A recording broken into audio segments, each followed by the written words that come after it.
तुलजा भवानी मात की, सत्यवीर तेजाजी महाराज की, द्वारिकाधीश भगवान की, शिवमंगलनाथ भगवान की, खाटू नरेश की, लखदातार की, अनंत बलवंत हरिहर कथा रसिक आंजनेय पवन पुत्र हनुमान जी महाराज की भाव में उपस्थिति में श्री खाटू नरेश की असीम अनुकंपा से पुण्य पवित्र मास फाल्गुन मास में आपको हम सबको बाबा खाटू श्याम की कथा श्रवण करने का पुण्य लाभ अर्जित हो रहा है। इस मंगलमय घड़ी में, इस मंगलमय अनुष्ठान में जिस पुण्य भूमि पर सतत धर्म के कार्य चलते रहते हैं, ऐसी मां अहिल्या की पावन नगरी तराना की ग्राम सीमा में निवास करने वाले ग्राम गणेश, ग्राम चामुंडा, ग्राम शिव, ग्राम भैरव सहित ग्राम के खेड़ापति हनुमान जी महाराज को मैं व्यासपीठ से वंदन करता हूं।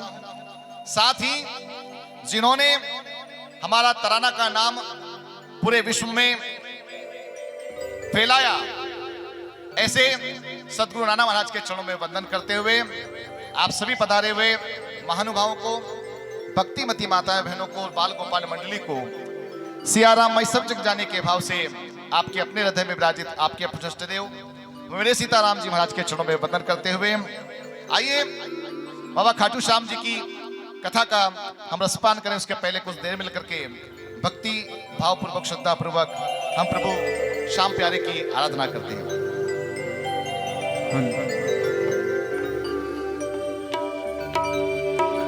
अरे जय श्री श्याम बोलो, जय श्री श्याम खाटू वाले बाबा श्याम। जय श्री श्याम बोलो, जय श्री श्याम खाटू वाले बाबा श्याम।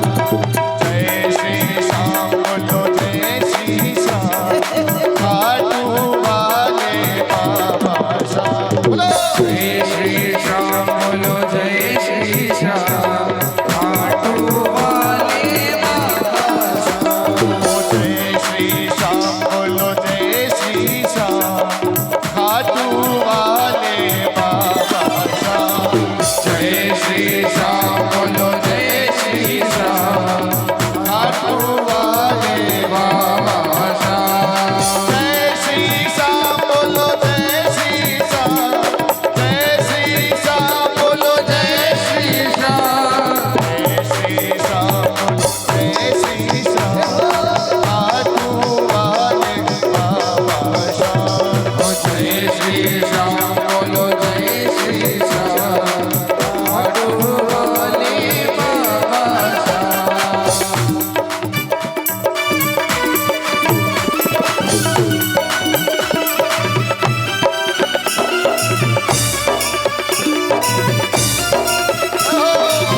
बाबा खाटू वाले बाबा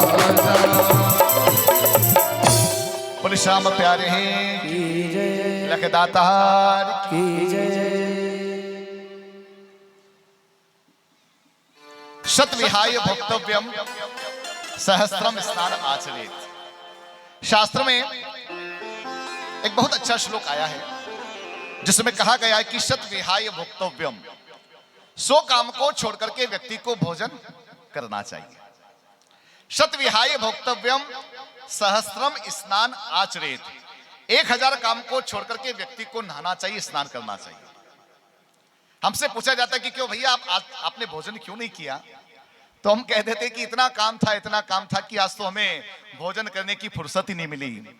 और पूछा जाता है कि अच्छा क्यों आज आप स्नान नहीं किए, आप नहाए नहीं, तो हम कह देते कि साहब इतना काम था कि नहाने की फुर्सत नहीं मिली। परंतु शास्त्र कहता है कि शतविहाय भोक्तव्यम, 100 काम को छोड़ करके व्यक्ति को सबसे पहले भोजन करना चाहिए। सहस्त्रम स्नान आचरेत, 1000 काम को छोड़ करके व्यक्ति को स्नान करना चाहिए। और लक्ष्य विहाय दातव्यम, 1,00,000 काम को छोड़ देना चाहिए। जब दान करने का अवसर आए तब 1,00,000 काम को छोड़ देना चाहिए, व्यक्ति को दान करना चाहिए। और आगे कहा शतविहाय भोक्तव्यम सहस्त्रम स्नान आचरेत, लक्ष्य विहाय दातव्यम कोटि तक्त्वा हरि भजेत, करोड़ों काम को छोड़ देना चाहिए जब हरि का भजन करने का अवसर मिले, भगवान की कथा श्रवण करने का अवसर मिले। तो मैं इस व्यासपीठ से आप सभी को वंदन करूं, क्योंकि आप अपने करोड़ों काम को छोड़ करके यहाँ आए हैं। किसी को खेती का कार्य होगा, किसी को दुकान का कार्य होगा, कई माताएं बहन अपने घर का कार्य छोड़ करके यहाँ इसलिए आई है कि जिनको हारे का सहारा कहा जाता है, जिनको लखदातार कहा जाता है, उनके जीवन चरित्र को सुनने की लालसा आपको यहां तक लेकर के आई। और कुछ लोग आ गए हैं, कुछ लोग आने वाले हैं, और कुछ लोग आकर के चले गए होंगे, और कुछ लोग आने वाले नहीं। और देखिए हमारे कहा गया कि जनता जिसे चुनती है, जनता जिसे चुनती है वो संसद में जाते हैं। हम वोट करते हैं, वोट डालते हैं, और जिसको चुनते हैं अगर वो जीत जाता है तो कहां जाकर के बैठता है, बोले अगर जिसको हम वोट देते हैं वो जीत जाता है तो वो संसद में जाकर के हमारा प्रतिनिधि रूप बनकर के बैठता है। तो जनता जिसे चुनती है वो संसद में जाते हैं, और मेरे बाबा खाटू श्याम जिसे चुनते हैं वो सब सत्संग में आते हैं। आप सब बुलाए गए हो, बाबा के द्वारा बुलाए गए हो, और आप सबको बाबा ने बुलाया है, और बाबा की कृपा से हम सब बैठे हैं। और आज कथा का प्रथम दिवस है। कथा का जो आयोजन हो रहा है वो 3 दिन के लिए हो रहा है। पिछले साल भी हमने 6, 7, 8 फरवरी में खाटू श्याम बाबा की कथा इसी प्रांगण में सुनी, शर्मा परिसर की सांगन में सुनी। और आज फिर द्वितीय वर्ष में हम सबको कथा श्रवण करने का अवसर मिल रहा है, तो 3 दिन के लिए मिल रहा है, और आज कथा का पहला दिन है। और ऐसा कहा जाता है कि कथा का दिन हो, पहला दिन हो, या भोजन करने की पहली पंगत हो, पहली पंगत में ही भोजन करने का आनंद आता है, वरना आखिरी पंगत में भोजन करने का आनंद नहीं आता है। पहली पंगत में जब भोजन करने बैठो ना तो टाट पट्टी भी साफ मिलती है, भोजन परोसगारी करने वाले भी लोग बहुत सारे लोग रहते हैं, 5-5 बार 10-10 बार गुलाब जामुन की ट्रे आपके सामने आ जाती है, जो इच्छा चाहिए ना वो मिल जाती है। परंतु आखिरी पंगत में बैठो ना तो क्या स्थिति होती है हम सब जानते हैं। आखिरी पंगत में भोजन करने जाओ ना तो परोसने वाले भी कम मिलते हैं, और फिर भोजन की व्यवस्था भी कई बार गड़बड़ा जाती है। और आप सब पहली पंगत में बैठने वाले लोग हो, और पहले दिन की कथा सुनने वाले आप समस्त श्रोतागणों को मैं बहुत बहुत धन्यवाद दूं। और आइए भगवान की कथा का रसपान करें कि भगवान और भक्त का बड़ा प्यारा संबंध बताया गया है। और कहा जाता है कि कोई भक्त सच्चे मन से को भगवान को पुकारे तो भगवान को आना पड़ता है।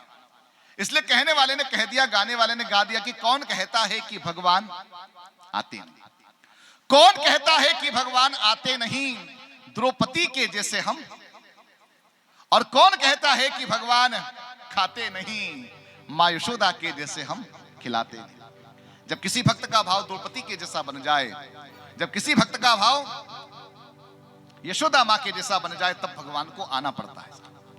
और तराना के किसी भक्त ने, तराना के क्षेत्र के किसी भक्त ने बाबा खाटू श्याम को याद किया होगा कि बाबा श्याम, फागुन के इस महीने में आपके दरबार में तो बहुत भीड़ रहती है और घर का इतना काम है कि मेरा आना वहां आपके दरबार में होगा नहीं, इतनी कृपा कर दो कि आप ही हमारे तराना में आ जाओ। और ये बाबा की कृपा है कि फागुन के महीने में हमें बाबा के चरित्र को सुनने का अवसर मिल रहा है। और भगवान का यह स्वभाव होता है कि भगवान कि जब भक्त भगवान की ओर बढ़ते हैं, भगवान कहते हैं कि तू जो चले 4 पग तो मैं आऊं पग 8। तू एक बार मेरे रास्ते पर कदम रख करके देख, मैं तेरे लिए आने को तैयार हूं। और भगवान ने मैं अवसर दिया। और भगवान के बारे में कहा गया है कि जब भगवान को सच्चे मन से कोई भक्त याद करता है तो भगवान आते हैं। और कहा भी गया है, जब जब शाम पुकारा कोई, जब जब शाम पुकारा कोई, प्रगटे विलंबन क्षण की होई, प्रकटन विलंबन क्षण की होई, पूर्ण करते भक्तों की आशा, पूर्ण करके भक्तों की आशा, श्याम धनी का घट घट बासा, श्याम धनी का घट घट बासा। जय श्री श्याम बोलो, जय श्री श्याम, जय श्री श्याम,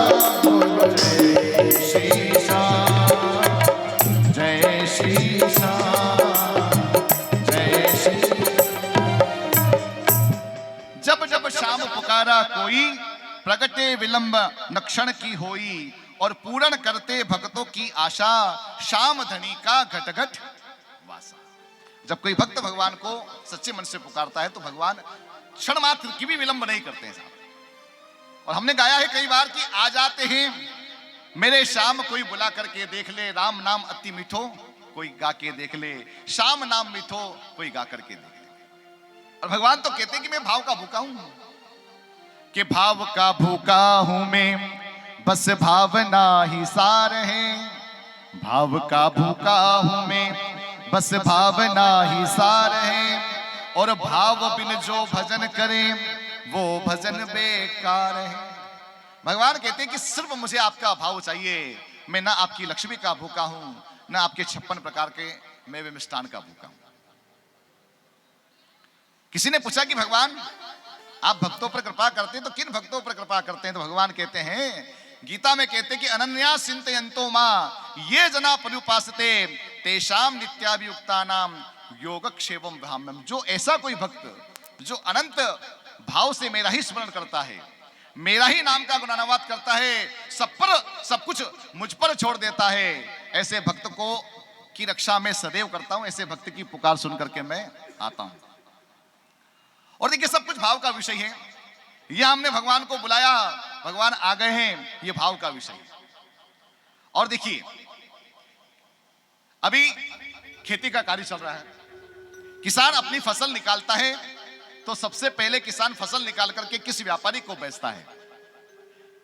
कोई किसान अपनी फसल बेचना चाहता है तो 4-5 व्यापारी के पास जाता है और पूछता है कि भैया मुझे अपनी गेहूं बेचनी है, गेहूं की फसल बेचनी है। तो किसान किस व्यापारी को बेचेगा? किसी व्यापारी ने गेहूं का भाव 2200 रुपए बताया, किसी ने 2000 बताया, और कोई ऐसा आ गया नहीं आप तो हमारे वाले हो, इसलिए हम आपको इस गेहूं का प्रति क्विंटल 2400 रुपए देंगे। तो बताओ वो किसान किस व्यापारी को अपनी फसल बेचेगा? जिसने 2000 बताया उसको बेचेगा, जिसने 2200 बताया उसे बेचेगा, या जिसने 2400 रुपए बताया? किसान अपनी फसल बेचने के लिए भाव देखता है।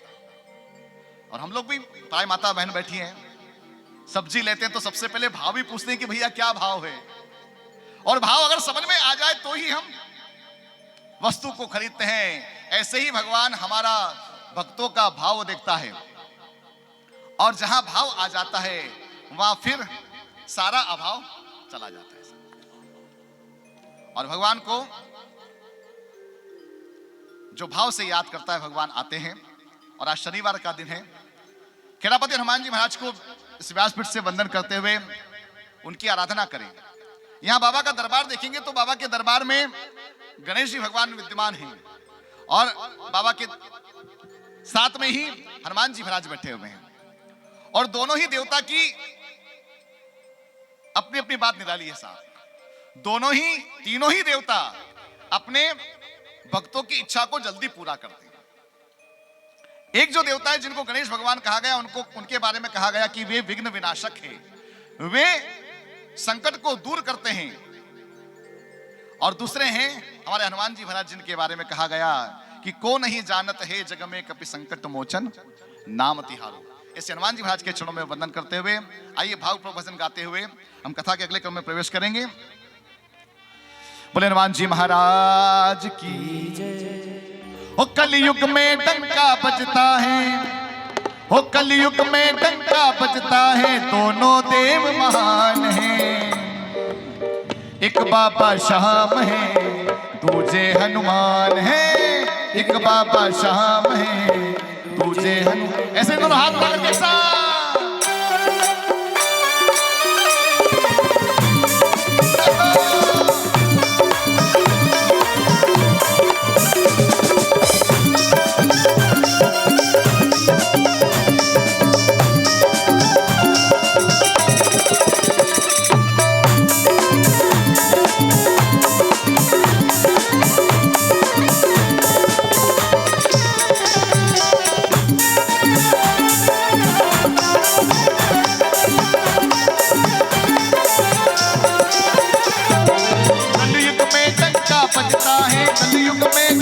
बजता है, दोनों देव महान हैं। एक बाबा श्याम है, दूजे हनुमान है। एक बाबा श्याम है, दूजे हनुमान है। एक बाबा श्याम है, दूजे हनुमान है।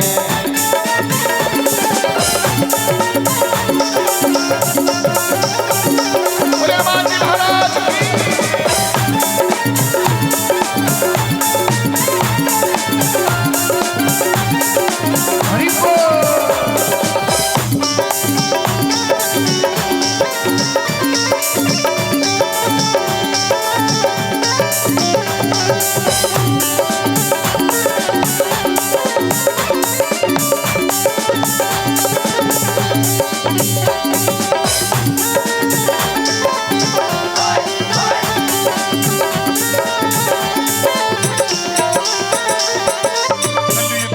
चलती देखो इनकी ही सरकार है। हनुमान जी संकट मोचन श्याम जी लख दातार है। हनुमान जी संकट मोचन श्याम जी लख दातार है। कलयुग में तो चलती देखो इनकी ही सरकार है। हनुमान जी संकट मोचन श्याम जी लख दातार है। हनुमान जी संकट मोचन श्याम जी लख दातार। दोनों की महिमा है प्यारी, दोनों की महिमा है, दोनों बड़े बलवान है।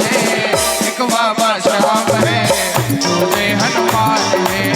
एक बाबा श्याम है, दूजे हनुमान है।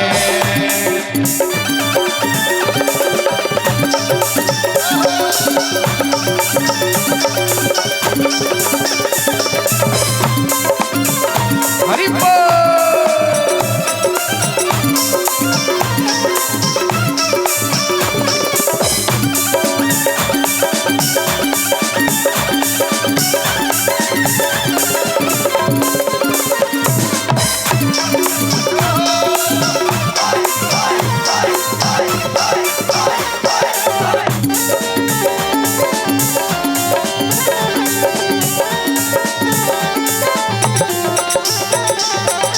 हाथ में सोटा लाल लंगोटा हनुमत की पहचान है। और छड़ी को थामे रखता खाटू वाला श्याम है। और छड़ी को थामे रखता खाटू वाला श्याम है। ओ हाथ में सोटा लाल लंगोटा हनुमत की पहचान है। और छड़ी को थामे रखता खाटू वाला श्याम है। और छड़ी को थामे रखता खाटू वाला श्याम है। हो भक्तों इनके दर्शन से ही भक्तों इनके दर्शन से ही जीवन का कल्याण है। एक बाबा श्याम है दूजे हनुमान है, एक बाबा श्याम है दूजे हनुमान है।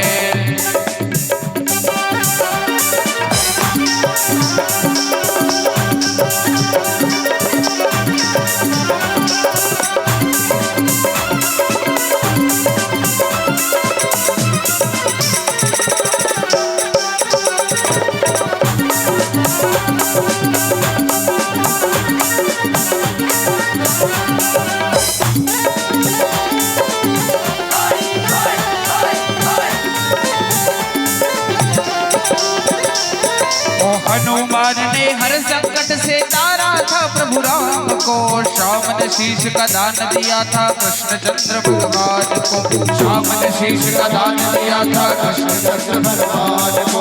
हनुमान ने हर संकट से तारा था प्रभु राम को, श्याम ने शीश का दान दिया था कृष्ण चंद्र भगवान को, श्याम ने शीश का दान दिया था कृष्ण चंद्र भगवान को। वो दोनों ने त्रिलोकपति से, दोनों ने त्रिलोकपति से पाया ये वरदान है।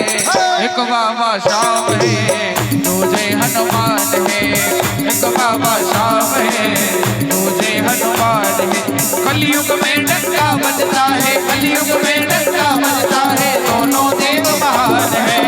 एक बाबा श्याम है दूजे हनुमान है, एक बाबा श्याम है दूजे हनुमान है, एक बाबा श्याम है दूजे हनुमान है, एक बाबा श्याम है दूजे हनुमान है, एक बाबा श्याम है दूजे हनुमान है।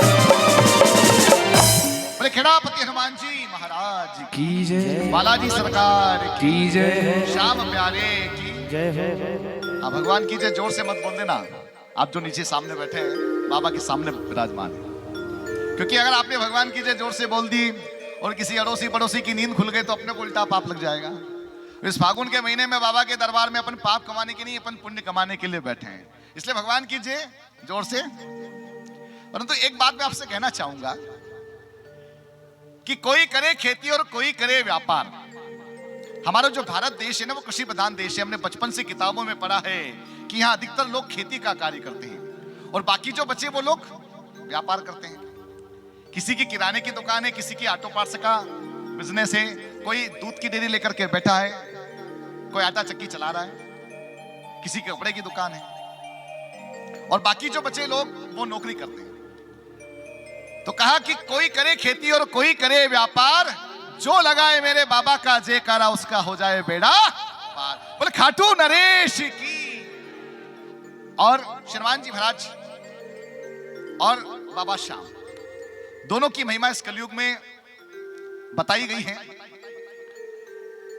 श्रीमान जी महाराज को संकट मोचन की उपाधि दी गई है और हमारे खाटू श्याम बाबा को हारे के सहारे की उपाधि दी गई। पूछा गया कि बाबा खाटू श्याम को हारे का सहारा क्यों कहा गया और ऐसा क्या कारण हुआ जिसके कारण बाबा खाटू श्याम हारे के सहारे कहलाए। वो कथा सुनने की हमारी इच्छा है। और बाबा खाटू श्याम की ये कथा स्कंद पुराण में आई। स्कंद पुराण के माहेश्वर खंड में जो कुमारी का खंड है उसके 59वें अध्याय में बाबा श्याम की कथा आई है। और आप सब जानते हैं कि निमिषारण तीर्थ में संतकादि 88,000 ऋषियों के साथ में सूत जी महाराज कथा सुनाया करते थे। एक बार यज्ञ का आयोजन हुआ और 1000 दिन तक यज्ञ चला। उस यज्ञ के आयोजन में दिन में देवताओं के निमित्त आहुति दी जाती थी और शाम को प्रायः सूत जी महाराज और जो अन्य ऋषि हैं कथाओं के आख्यान सुनाया करते थे, कथाओं पर प्रवचन दिया करते थे। एक दिन समस्त शौनकादि ऋषियों ने सूत जी महाराज से पूछा कि प्रभु आप हमें यह बताइए कि कैसे बर्बरीक जी महाराज खाटू श्याम बने। वो कथा हमारी सुनने की इच्छा है और शौनक जी कथा सुना रहे हैं। हो शौनक संग सब ऋषि मुनि ज्ञानी पूछन लागे श्याम कहानी। और कथा कहो तुम भीम पौत्र की, शीश दान क्यों लिया कृष्ण जी, शीश दान क्यों लिया कृष्ण जी। पूछने लगे सूची महाराज, आप हमें बताइए कि आखिर क्यों कृष्ण भगवान ने बर्बरीक जी से उनके शीश का दान मांगा। वो कहानी, वो कथा हम सुनना चाहते हैं। और कथा हमें वो सुनाओ है ज्ञानी, श्याम कृपा से गुरुवर जानी। और धर्मयुद्ध के प्रथम पहर में शीश कटा क्यों बिना समर के, शीश कटा क्यों बिना समर के। हे सूजी महाराज, वो कथा सुनाइए हमें जो आपने अपने गुरु से सुनी। और ऐसा क्या कारण हुआ कि धर्म युद्ध हो रहा था, जब महाभारत का युद्ध हुआ तब प्रथम पहर में प्रातः ही काल भगवान श्री कृष्ण ने बर्बरीक जी से उनके शीश का दान मांगा। और ऐसा क्या हो गया कि भगवान श्री कृष्ण भी इस शीश के दान को टाल ना सके। वो कथा हमें सुनाई और कहने लगे, और ऐसा कुछ क्यों कर नहीं पाए, जो जग के जगदीश कहाए। जिन्हें सारा जगत जगदीश के नाम से जानता है, जिन्हें सारा जगत दीन दयाल मानता है, जिन्हें सारा जगत दीन बंधु मानता है, वे प्रभु भी इस शीश के दान को क्यों टाल ना सके, क्यों उन्होंने शीश का दान मांगा। और मन के सारे भरम मिटावो, हे गुरुवर वो कथा सुनावो, हे गुरुवर वो कथा सुनाओ। हे सूत जी महाराज, आपका ज्ञान करोड़ों सूर्य के समान है। आप ज्ञानियों में अग्रगण्य माने जाते हैं। तो हमारे जो मन के भ्रम हैं, जो हमारी मन की इच्छाएं, जो मन की चिंता हैं, जो मन के प्रश्न हैं, आप उन समस्त प्रश्नों का उत्तर हमें प्रदान कीजिए। और हे गुरुवर वो कथा आप हमें सुनाइए। और तब सूत जी महाराज ने जब श्रोताओं की जिज्ञासा देखी कि श्रोता बर्बरीक जी के चरित्र को सुनना चाहते हैं, महाभारत के उस प्रसंग को सुनना चाहते हैं, तब बड़े प्रसन्न हो गए। और तब क्या किया सूत जी महाराज ने, ध्यान धर श्री कृष्ण का और बंद कर लिए ऋषि ने और सावधान होकर सुनो श्री वेद व्यास के वेद। आंखें बंद की और ध्यान धरा वासुदेव कृष्ण का सूत जी महाराज ने। श्रोताओं की जिज्ञासा को देख करके आंखें बंद की, भगवान श्री कृष्ण का ध्यान करने लगे और अपने गुरु वेद व्यास जी को प्रणाम किया, वंदन किया और सावधान होकर के अब कथा सुनाने लगे। अब बाबा श्याम जी की कथा यहां से प्रारंभ हो रही है। आप लोग भी सावधानी रख करके कथा सुनिए, क्योंकि कई बार कथा में बैठते हैं और सावधानी नहीं रखते ना, तो कथा का जो रस है, कथा का जो दिव्य प्रसंग है वो चला जाता है। और हमारे यहाँ कहा जाता है कि कुछ कार्य ऐसे हैं जिनमें सावधानी रखना चाहिए। और कई बार आप रोड पर जाते हैं तो एक बोर्ड, साइन बोर्ड लगा रहता है, उस पर लिखा रहता है कि सावधानी हटी के दुर्घटना, सावधानी हटी के दुर्घटना घटी, और दुर्घटना घटी तो फिर नुक्ति पूरी, नुक्ति पूरी बटने में देर नहीं होती है, लगती है। और सावधानी कहां कहां रखना चाहिए, तो हमारे पुराणों में ये प्राय आया है कि व्यक्ति को एक तो कथा सुनते समय बड़ी सावधानी रखना चाहिए। और इसलिए माता पार्वती जी को जब भगवान शंकर कथा सुनाते हैं, शिव महापुराण में जब कथा सुनाते, कोई भी दिव्य कथा सुनाते हैं, तो वे पार्वती जी को सावधान कर देते हैं और कहते हैं कि सावधान मन कर पुनि शंकर, लागे कहन कथा अति सुंदर। गोस्वामी तुलसीदास जी महाराज सुंदरकांड में लिखते हैं कि हे पार्वती, हे गोरा, तुम सावधान हो जाओ, मैं तुम्हें दिव्य कथा सुनाने जा रहा हूं। क्योंकि दूध का जला भी छाछ को फूक फूक करके पीता है। एक बार सती के रूप में जब माता थी, गोरा थी, तब कथा सुनाई थी, अमर कथा सुनाई थी, और देवी सती सो गई थी, इसलिए अमर कथा से वंचित हो गई थी। इसलिए शंकर भगवान कहती कि देवी सावधान हो जाओ। और यहाँ सूत जी महाराज भी सब ऋषियों को कहते कि अब मैं तुम्हें कथा सुनाने जा रहा हूं, अब अपना सारा ध्यान तुम कथा पर ही केंद्रित रखना, वरना कई बार बैठे यहाँ है और ध्यान चला जाता है बाहर। इसलिए वेद व्यास जी महाराज कहते हैं कि कृष्ण भगवान का ध्यान करते, जिनकी कथा सुनने के लिए हम आए हैं, उन देवता का ध्यान करते हुए अब तुम सावधान होकर के कथा सुनो। और अब कथा सुना रहे हैं सूत जी महाराज की आखिर क्यों ये सब चरित्र हुआ। और कहते हैं सूत जी महाराज, हो जब जब होते धर्म के हानि, हो जब जब होते धर्म के हानि, दिन दिन